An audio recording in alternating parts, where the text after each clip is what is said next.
All India organisation of chemist and druggist એસોસિએશનને વધી રહેલા ઓનલાઈન ફાર્મસી વ્યવસાયના વિરોધમાં 20 મેના રોજ દેશવ્યાપી મેડિકલ સ્ટોર્સ બંધ રાખવાની જાહેરાત કરી છે. જો કે Vadodara chemist and druggist association હડતાળમાં ભાગ લેશે નહીં. એસોસિએશનના પ્રમુખ મનીષ પટેલે જણાવ્યું હતું કે તેમને કેન્દ્રીય સંગઠનના વિરોધ સાથે કોઈ મતભેદ નથી, પરંતુ ગુજરાત ફેડરેશન સ્થાનિક એસોસિએશનને પૂરતો ટેકો આપી રહ્યું નથી. એઆઈએફસીડી બંધ આપ્યું છે 20 તારીખે ઓલ ઇન્ડિયા. એઆઈએફસીડી અમારી માતૃ સંસ્થા છે, જેનો અમારે વિરોધ નથી. અમારી માતૃ સંસ્થા દરેક કેમિસ્ટો માટે એમના વેપારના હિત માટે કામ કરતી રહી છે. સવાલ છે ફેડરેશન, અમારું ગુજરાત સ્ટેટ. જીએસટી 2.0 જ્યારે અમલીકરણ અત્યારે થયું ત્યારે અમારા 35,000 થી 40,000 રિટેલ કેમિસ્ટ આઉટલેટ છે, જેની અંદર એવરેજ સ્ટોક જો 10 લાખ રૂપિયા પણ ગણીએ અને એમાંથી અમને 6.25% નુકસાન ગયું હતું. તો રિટેલ કેમિસ્ટોને ઓછામાં ઓછું 220 કરોડ રૂપિયાનું નુકસાન આ જીએસટી 2.0ની અંદર અમે ભોગવ્યું છે, જેની અંદર ફેડરેશન તરફથી પણ અમને કોઈ સહકાર એ રીતે મળ્યો નથી, કંપની તરફથી પણ અમને આ નુકસાનીનું વળતર મળ્યું નથી. સેકન્ડ થિંગ એવી છે કે જેટલા પણ મેડકાર્ટ હોય, એપોલો હોય, ઇનહાઉસ ફાર્મસી જે મેડિકલ હોસ્પિટલની અંદર, આ બધા બંધમાં જોડાવાના નહીં હોય.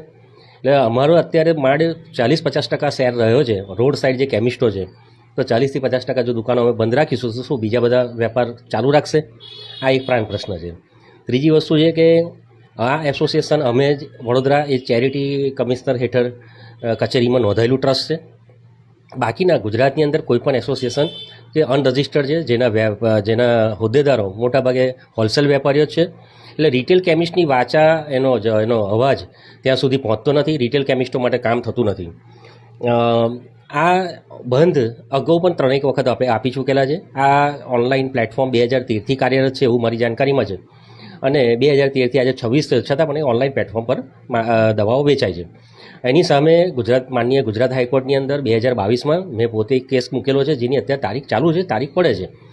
તો આ બંધની સાથે સાથે આવા કેસની અંદર એ લોકો સહભાગી થાય ફેડરેશન, અને એક પાર્ટી તરીકે મારી જોડે જોડાય તો એ વધારે સારું કહેવાશે. આ સિવાય જે અમારા રિટેલને લગતા ઘણા પ્રશ્નો છે, જો આ બધા પ્રશ્નોને આવરી લેતા હોય તો અમે એક દિવસ નહીં, અમે અઠવાડિયા માટે બંધ પણ આપવા માટે તૈયાર છે. પણ અમારા રિટેલના કેમિસ્ટને આવરી લેતા તમામ પ્રશ્નોનો નિકાલ થવો જોઈએ, અથવા એના પર કંઈક કાર્યવાહી થવી જોઈએ. કાર્યવાહીના અમે મીંડું છે. રિટેલ કેમિસ્ટ સતત આજે રીબાતો જાય છે, જેનો સર્વાઈવ થવું અઘરું છે. અને અત્યારે ગુજરાત રાજ્યમાં કેટલાય રિટેલ સ્ટોર અત્યારે નવા ખુલતા જાય છે, જેની સામે જૂના બંધ થતા ગયા છે.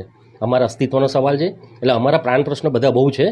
માત્ર ઓનલાઈન પ્લેટફોર્મનો વિરોધ અથવા બંધ એ એકલો એ નથી. એટલે પ્રોપોગન્ડા નહીં પણ પ્રોજેક્શનમાં માનીએ છીએ, જેથી આવનારા સમયમાં અમે ઈચ્છીએ છીએ કે હવે પછી કોઈ પણ આવી એક્ટિવિટી થાય જેની અંદર આપણે રિટેલના બધા જ પ્રશ્નોને આવરી લે, તો અમે એમનો સાથ આપવા પૂરેપૂરા તૈયાર છીએ.